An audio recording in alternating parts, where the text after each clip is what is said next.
ఎప్పుడైనా ఊరు విడిచిపెట్టి వెళ్లే ముందు గ్రామదేవతకి చెప్పి వెళ్ళాలి.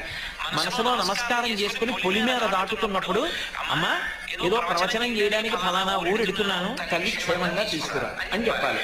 మళ్ళీ పొలిమేరకు వచ్చినప్పుడు చెప్పులు ఇప్పుడు నమస్కారం చేయాలి, అమ్మా నీ అనుగ్రహంతో మళ్ళీ ఊరు వచ్చాను. ఆ తల్లి ఏ కదలికలు నీకు ఇవ్వాలి, ఎటువైపు నువ్వు కదలాలి, ఎటువైపు కదిలితే నువ్వు గమ్యం చేరుతావో అటువైపుకి తిరిగేటట్టుగా బుద్ధిని మారుస్తుంది, అటువైపుకి కదిలేటట్టుగా శరీరమునకు శక్తినిస్తుంది. ఈ రెండిటిని కలిపి నడిపించి లక్ష్యాన్ని చేరేటట్టుగా చేస్తుంది.